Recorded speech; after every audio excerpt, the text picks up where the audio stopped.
I never imagined that my life would fall apart the way it has.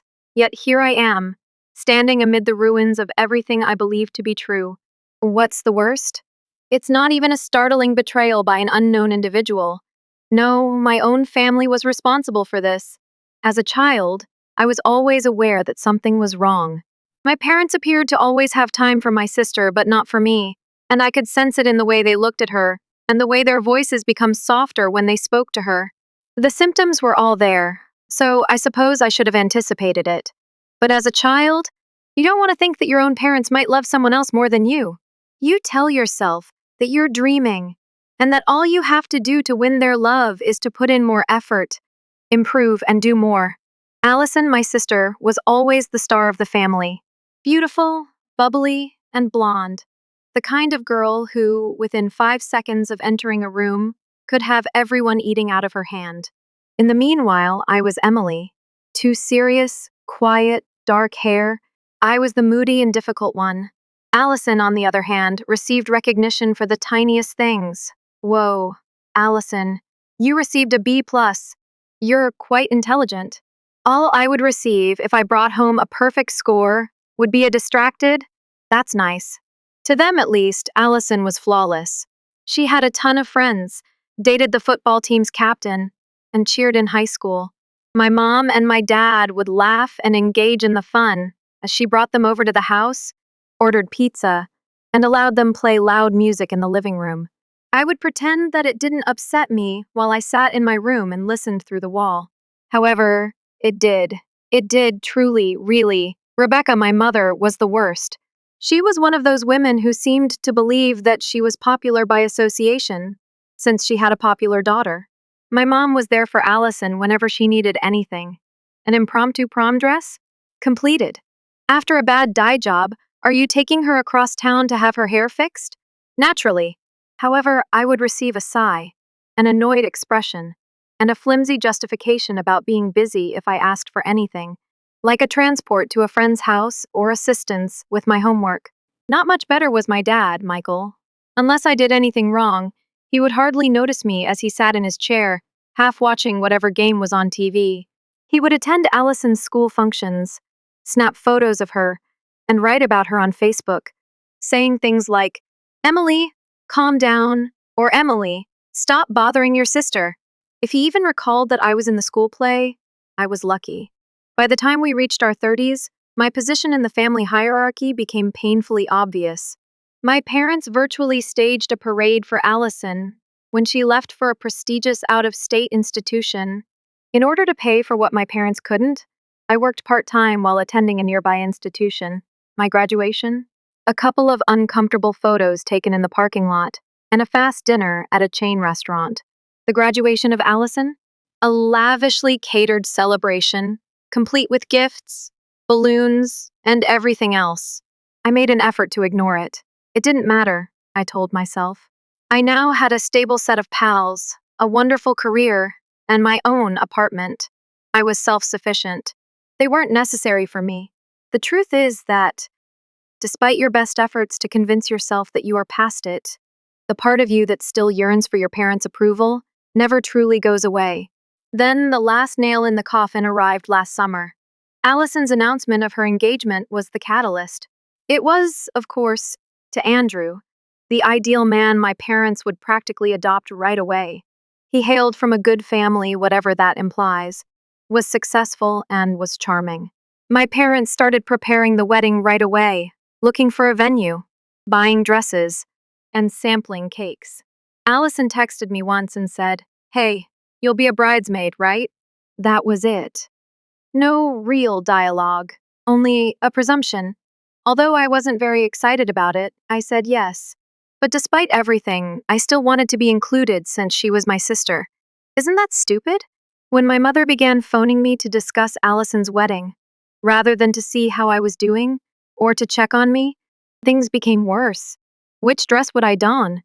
Was it my intention to assist with the seating chart? Would it be possible for me to visit and assist Allison with some do-it-yourself decor? For months, the wedding was the only topic of conversation. And by everyone, I mean My friends who hardly knew Allison, my parents, and even my extended relatives. It wasn't until 2 weeks prior to the wedding, however, that I truly realized how little I meant to them. It was a Sunday. My mother casually added, "Oh, by the way, we're going on a family trip after the wedding," while I was eating lunch at my parents' house. A journey with family? I raised an eyebrow in question. Without even looking up from his phone, my dad said, "To Italy. Italy. Italy has always been a dream of Allison's." I was aware of that. It was clear that my parents had made the decision to do it for her. Despite my stomach churning, I forced a grin and remarked, "That sounds amazing! When do we depart?" My mother's face changed. Even though it was faint, I saw the moment of unease before the phony smile returned. "Well," she responded, "it's just going to be Andrew, Allison, and us. Before they begin their new life together, we thought it would be good for them to spend some time together as a family." I simply gazed at her. "And me?" I asked slowly. My mother's grin wavered. She added in a light, airy manner, as if it were no great issue, "We didn't think you'd mind. Anyway, you're really busy at work. Occupied at work." Was that their justification? Is it the reason I wasn't invited on a family vacation? "All right," I replied softly as I put down my fork. I had trembling hands. Obviously, I felt like my chest was being squeezed as I silently completed my supper. I sat there, totally invisible, while my parents were discussing the specifics of the travel and Allison showed Andrew photos of a villa they had rented. Nothing further was said by me. I simply gathered my belongings, said, "Thanks for lunch," and left. And I came to a realization while I sat in my car, clutching the steering wheel until my knuckles became white. I wasn't related to them. Not at all. I had never been. At that point, I made the decision that I could no longer stand it. I refrained from crying. I wanted to cry, but I was unable to do so. Rather, I sat in my car with my head racing while I stared blankly at the dashboard. They didn't consider it to be a huge deal. The bit that really grabbed me was that they hadn't even considered include me in their complete travel itinerary, which was to Italy. They also pretended that I was exaggerating when I questioned them about it. As, like, leaving your daughter behind while you all take off for Europe was entirely natural. How long I sat there is a mystery to me. Allison texted me at one point, and my phone buzzed. "Allison, according to Mom, the trip upset you. You aware that it isn't personal? Not intimate." I was killed by that. It wasn't personal to them, since I wasn't truly considered in their calculations. I simply was there, the extra, the person who wasn't important enough to take into account. I didn't answer. I just sat there, putting down my phone. I felt as though my insides had been scooped out of my chest. My mother called the following day. I didn't answer. Allison then gave a call. I also disregarded that. Whatever flimsy reason they were going to provide me, I wasn't prepared to hear it. I required room. I lost myself in my task. My job as a project manager at a marketing company involves balancing turmoil while making it appear effortless. I'm usually good at it. However, I wasn't at my best that week. My colleagues took note. After a meeting, my buddy Rachel even drew me aside. She lowered her voice and said, "Hey, are you all right?" I made an effort to grin. "Yes, I'm just exhausted." Rachel looked at me. "Oh, I see. Yes," she responded after hesitating. "Want to go out for drinks tonight?" I nearly declined. However, I later came to the realization that I didn't want to spend my time in my apartment by myself, repeatedly reliving that pointless exchange with my parents. "Yes," I said. "Leave now." When we got downtown, we found a small, comfortable bar. Loud noises, heavy beverages, and dim lighting. Rachel leaned forward and ordered us a round of whiskey sours. "All right," she said. "Leak." I let out a sigh. "It's my family." Rachel raised her eyebrows. "Oh my God. Now what?" "Italy is their destination, following Allison's nuptials." Rachel sipped her beverage. "That sounds pleasant." "Without me." Halfway to her mouth, her glass froze. "What? Wait a minute. They didn't even mention it to me." I happened to find out. My mother pretended that I was being theatrical when I asked. claimed that their only goal was to provide Andrew and Allison with some family bonding time. Rachel squinted her eyes. Are you serious? Nope. She shook her head, saying, Wow. Even though I was aware that they played favorites. That is extremely impressive. The whiskey burned my throat as I took a deep gulp of my beverage. This has always been the case, I muttered. Allison is the best kid ever. I'm simply there. Rachel bent over. And now, what will you do? I blinked. What are you saying? You don't really think they'll get away with this, do you? I sneered. How should I proceed? Cancel the journey? Rachel had a mischievous sparkle in her eyes. Perhaps. I gave a headshake. I refused to make concessions to them. Rachel's head cocked. So, you're just going to tolerate their treatment of you in this way indefinitely? I didn't respond. I had no idea how. The wedding was rapidly approaching. Allison continued pulling me into it despite my best efforts to stay out of it. She would text me to inquire about things like seating arrangements, the bridesmaids' gifts, and my clothing. I would get calls from my mom wondering if I would be attending the last dress fitting. I wanted to say no, but I said yes. The fitting took place at a posh downtown boutique. When I entered, Allison was standing in front of a series of mirrors on an elevated platform. She appeared flawless, of course. She had perfect complexion, long blonde hair in lovely waves, and a sleek white outfit that fit her shape well. My mom was surrounding her like a proud eagle, fretting over the train. My other lovely daughter is there. When my mother saw me, she said. I sat down on one of the comfortable chairs and feigned a smile. What are your thoughts? Allison asked while spinning a little. I remarked, You look fantastic. I meant it too. She did look fantastic. My mother smiled. She looks like a princess, doesn't she? In the mirror, Allison's gaze flitted in my direction.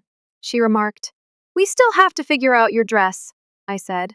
I'll figure something out. Mom scowled. Something in blue was on my mind. You look good in blue. It nearly made me chuckle. My mother has been concerned about my appearance since when? I didn't argue, though. As they debated the veil, the hemline, and the flowers, I just sat there and observed. I was merely a background sound. We had lunch after that. My dad called while Allison and my mom were still discussing the wedding. When my mother responded, I overheard her remark, Oh, absolutely. We will arrive home in time to discuss the specifics of the trip. Details of the trip. Are you really leaving me behind to travel to Italy? I blurted out. There was silence at the table. Allison looked at me. My mother groaned and put down her fork, saying, Emily, this has already been discussed. No, I responded, my tone piercing. You discussed it. I didn't participate in the discussion. Allison gave an eye roll. It isn't very deep. Not that profound? I chuckled sourly. It's a family vacation. I'm not invited either. How can that not be deep? My mother's expression tensed. We assumed you would comprehend. Why should I comprehend? I was raising my voice.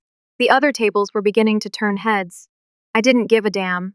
You didn't even inquire about my desire to attend. You simply chose that I wouldn't. Mom's eyes squinted. You're exaggerating. It was there. When I was a child, the word always made me stop. Dramatic. Sentimental. Going overboard. I got to my feet. I had trembling hands. You know what? I said.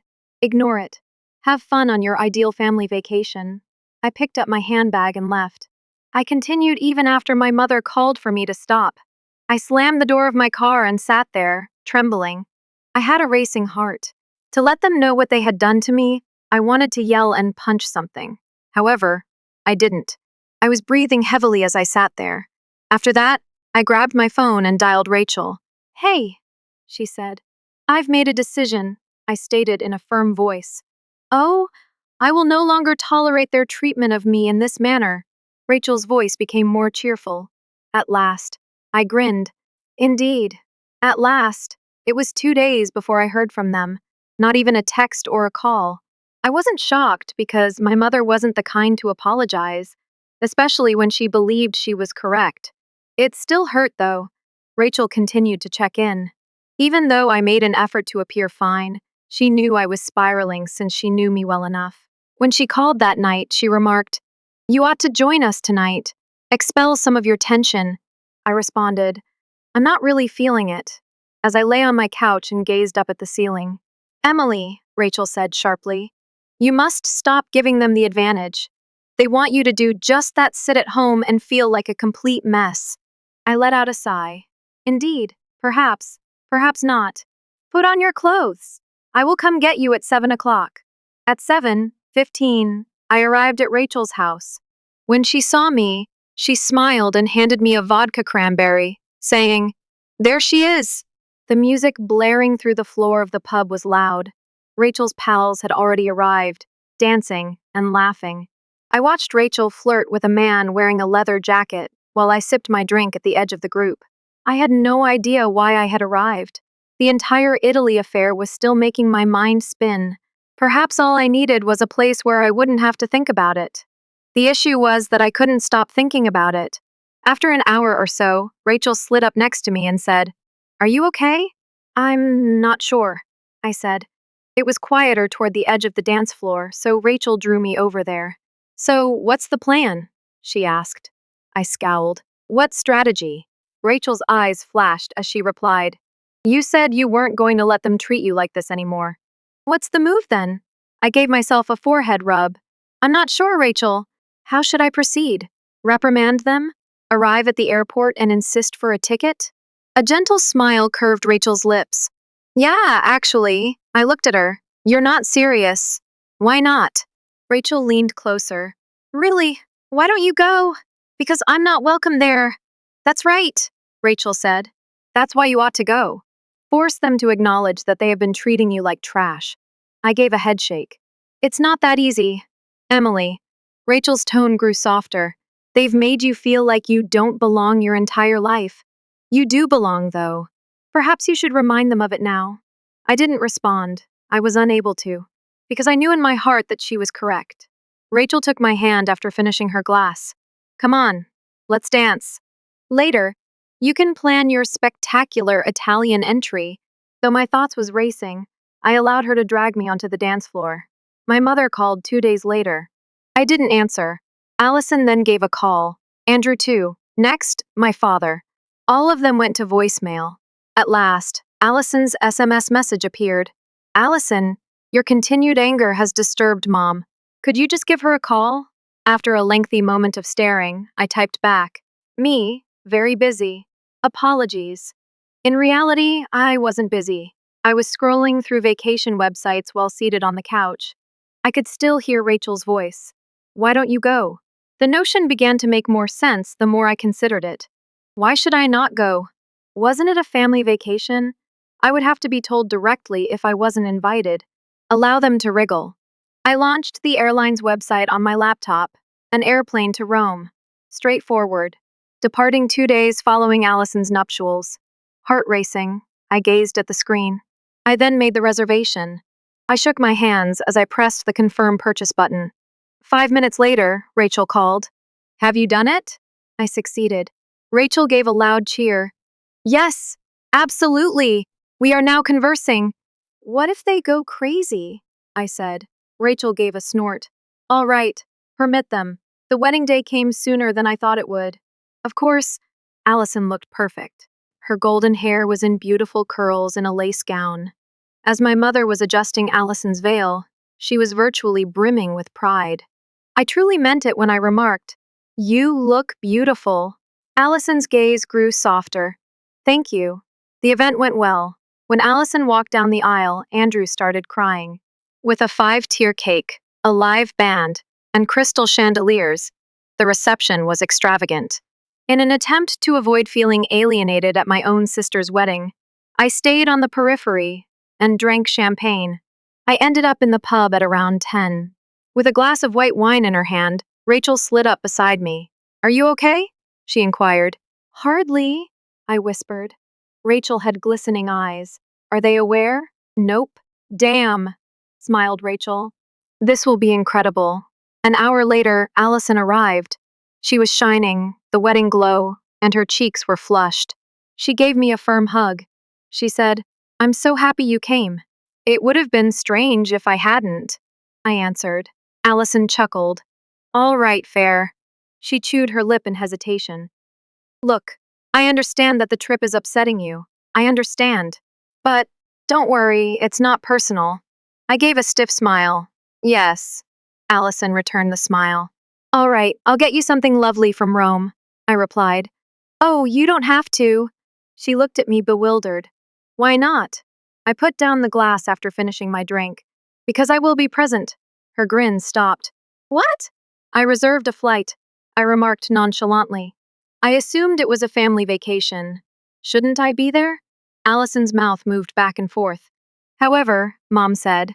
Yes, I replied, my voice growing piercing. I wasn't asked by Mom. Allison's gaze expanded. Are you serious? Very serious. She curled her mouth. You can't just show up, Emily. Why not? I gave a charming smile. It is a free nation. Allison's expression grew gloomy. Mom won't approve of this. I suppose she will have to handle it. Allison's mouth clenched. She then turned and marched off in the direction of our mother. My heart pounded in my ears as I watched her leave. Holy shit, muttered Rachel as she slipped up next to me. I understand, I replied. This will be a fascinating experience. My mother called the following morning. I let the voicemail go. Then my father called. I also disregarded that one. At last, Allison texted. Allison, Mom would like to speak with you. Grinning, I texted back. Me, she probably does. My mom had 3 missed calls when I got up, and my dad had 2. Additionally, Allison had texted. Allison, you really ought to speak with your mother. She's going crazy. Excellent. When I arrived at the coffee shop, Rachel was already there to greet me. When anarchy was ready to break out, she always had that smirk on her face. All right? She inquired. I got into the seat across from her and remarked, They know. Rachel's eyes brightened. How did they react to it? About what you would anticipate. I stirred my coffee. Mom is most likely planning my demise right now. Rachel smiled. Wonderful. I let out a sigh. What if my hand was overplayed? You didn't, said Rachel. Your entire life, they have been treating you like an afterthought. It's time for you to push back. It buzzed on my phone. Allison texted again. Allison, Mom says that if you simply cancel the flight, she would reimburse you for the cost. After a moment of staring, I typed, Me, thank you, but no. When I showed it to Rachel, she erupted in laughter. This is far superior to reality TV. God. My mother finally gave me another call later that evening. This time, I responded. With a harsh voice, she said, Emily, why would you take this action? What should I do? I said naively. Take a plane to Italy, I remarked. I assumed it was a family vacation. I'm family, am I not? She yelled. You know that's not what I meant. It's simply complicated. I replied, No, it's not. I wasn't invited. You didn't even mention it to me. You're upset now because I'm not sitting in the corner like I always do. My mother's breath caught. It's not that we don't love you, Emily, I sneered. I could have been duped. You're exaggerating. No, I responded icily. I'm telling the truth. A protracted hush ensued. My mother finally let out a sigh. You've made your point, you see. However, the reason for this vacation is Allison's wedding. We wish to avoid any drama. Perhaps you ought to have included one of your daughters instead. Mom's voice grew piercing. You're not being fair, Emily. I gave a sour laugh.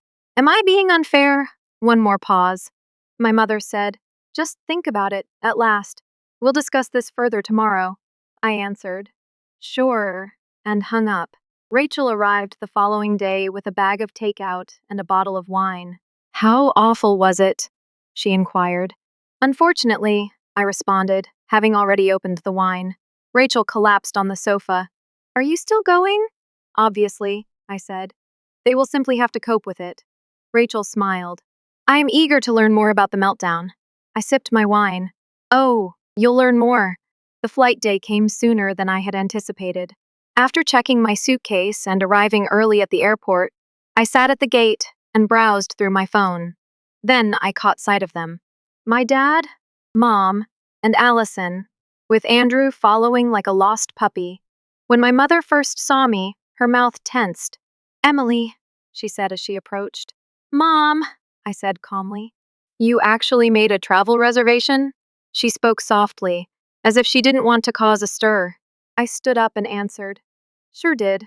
I think we'll be sitting next to each other." She squinted. "This isn't amusing." "I'm not giggling." Allison crossed her arms and walked up beside her. "Don't you feel like you're acting a little hostile about this, Emily?" I grinned. "Not at all." Allison's mouth became thinner. "This will be ruined for everyone by you," I said. "Funny. When you chose to exclude me, I could have sworn you had already done that. At last, my father took over. Let's not make this more difficult than it needs to be, Emily." "Oh," I replied. "I'm not. You've already done that." Before the gate attendant summoned our boarding group, we stood there in anxious stillness. I grabbed my luggage and said, "Well, see you on the plane." 2 rows behind them, I took a seat. Allison continued to look back, her face becoming more sour each time we looked at each other. With her arms folded and her mouth in a tiny line, my mother sat rigidly. Allison approached me halfway through the flight and sat down beside me in the vacant seat. She answered, "You've made your point, have I?" She gave a quick exhale. "Emily, what are your plans here? Simply crash the entire journey?" "I'm not sure," I replied. "Perhaps just remind everyone that I'm here." "You're behaving strangely." "I'm behaving as though I'm tired of being ignored." Allison's mouth clenched. "This will not proceed as you had hoped," I said pleasantly. "We'll see." She got to her feet and strode back to her chair. This was a story Rachel would adore. The tension was already so high when we got in Rome that a knife could pierce it. At baggage claim, Allison and my parents made a very subtle attempt to leave me, but I confronted them head on. "Where do we intend to stay?" I asked intelligently. My mother's face tightened. "Emily, what?" My eyes widened as I spoke. "You mean I'm a member of the family?" My father massaged his temples. Allison let out a sigh. With clenched teeth, Allison declared, "We have a villa." "Excellent," I replied. "Villas are my favorite." At her side, my mother's hand clenched into a fist. At last, Andrew raised his voice. "Perhaps it's a good thing," he remarked uneasily. "You know, bonding with family." Allison gave him a sour glance. In tense quiet, we got into a car and went to the villa. With its stone walls, ivy growing up the sides, and a view of the undulating hills outside, it was stunning. When I dropped my bag in the foyer, I remarked, "This is nice." "Emily, you can't really expect to stay here," Allison said, turning to face me. I arched an eyebrow. "Why not?" "You weren't on our agenda," Allison remarked. I answered, "Well, that's not my fault. You can definitely adapt." "You're amazing," Allison whispered. My mother's jaw was clenched. "Emily, perhaps staying at a hotel would be preferable?" I gave a charming smile. "My flight has already been paid for. Why not get a room for less money?" Allison and my mother looked at each other.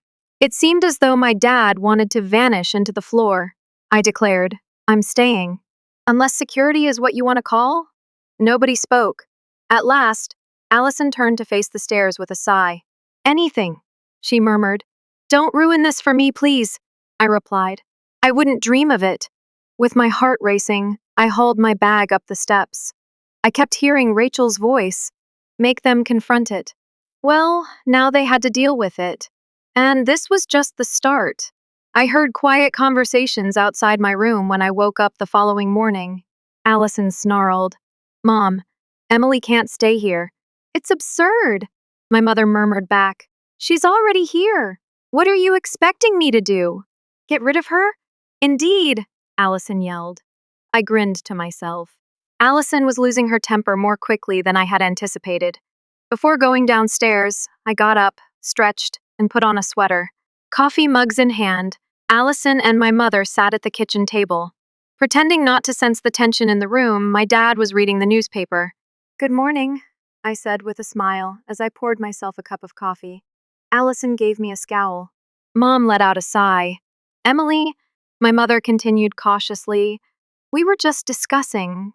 How beautiful is it for me to be here?" Grinning over the rim of my mug, I interrupted. My father put the paper down. "Emily, perhaps you should give Allison a little more room. After all, this trip is for her wedding." I took a seat on the other side of them. "Dad, I won't stop her from getting married. All I'm doing is existing." Is that acceptable? Allison's cheeks turned red. You are aware of what you are doing. Do I? Mom gave herself a temple rub. Let's avoid spoiling breakfast. Allison's lips curled. It's ruined already. I leaned back and remarked, well, we might as well lean into it then. We went to view the sights later that day. Since she naturally controlled the schedule, Allison insisted on doing so, and I made sure to stay closed the entire time. Allison once drew me away from the Trevi fountain. Through her teeth, she hissed, "You're ruining this. I'm just standing here," I murmured. "You're acting like a brat," Allison snarled. "You're following us around and acting like you belong. And you know what you're doing." I grinned. "Yes, I belong." Allison's gaze flickered. "Have you not despised me all your life? Hated you?" I repeated, truly taken aback. "No. I simply detested how you got to be the golden child while Mom and Dad treated me like an afterthought." "That's unfair," Allison remarked. "I didn't request that," I responded icily. "No, but you sure enjoyed it." Allison's mouth moved back and forth. She had nothing to say, for once. At dinner that evening, the last blow was delivered. Candles flickered between spaghetti plates and wine bottles at the long wooden table at the restaurant where we were. Allison and Andrew were placed close to my parents, who were seated at the head of the table. I took a couple seats. Plans for the wedding came up in the chat. Allison was discussing the music, the flowers, the reception. Emily, my mother began abruptly. "You're attending the wedding, correct?" My fork stopped in mid-stride. I was afraid Allison might have whiplash, since her head whirled around so quickly. "What?" Allison said abrasively. Mom gave me a big smile. "She is definitely coming." Allison's gaze grew strained. "Since when?" "Because she's family," my mother said, her eyes darting to me. I put down my fork and remarked, "Oh, so I'm family now?" My mother's jaw tensed. "Don't be like that, Emily." "Be like what?" I spoke in a harsh tone. "You didn't even mention this trip to me. I was not invited to the wedding by you. But now you want me to simply seem and be happy?" "Emily," I continued, disregarding my mother and Allison, "you didn't want me here. I'm still not welcome here." Allison's lips twisted. "Is it my fault?" I let forth a sharp, acrid laugh. "No, I am unable to. However, you can't act as though I don't exist and then become upset when I do." Andrew cleared his throat. "Perhaps we should." Allison and I both snapped at once. "Stay out of it." Allison had a red face. "Don't you always have to make it about yourself?" "Me?" I remarked as I got to my feet. "Allison, everything has always been about you. You have it all. I was disregarded. And you act as like I'm the issue when I choose not to sit quietly and accept it?" Allison balled her hands into fists.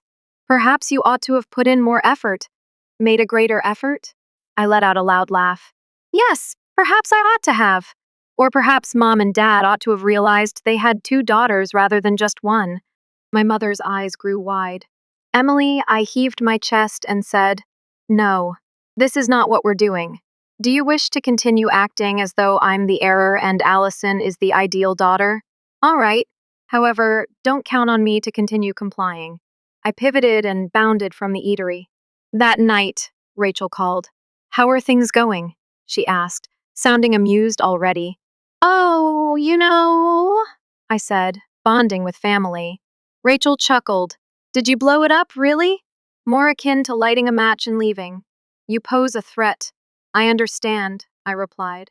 My mother knocked on the door the following morning, when I was packing my suitcase. "Emily," she murmured. "What?" I said without looking back. "I apologize," she said. I went cold. I slowly turned to look at her. "Are you sorry?" My mother had tears in her eyes. "Yes, we did disregard you." "It wasn't fair either." I folded my arms. "Why now?" Mom let out a sigh. "Because last night I witnessed it. The argument between you and Allison wasn't limited to the wedding. It was all of it. And I allowed it to reach this stage." I remained silent. The voice of my mother shattered. "Emily, you are loved. I always have. I simply didn't know how to accommodate you while Allison was in such dire need." "That's not an excuse," I muttered. "I understand." My mother's eyes filled with tears. "But I'd want to give it a shot. If you don't mind." I paused. Then I said, "All right." With relief, my mother's face crumbled. "All right." After hesitating, she came forward and gave me a hug.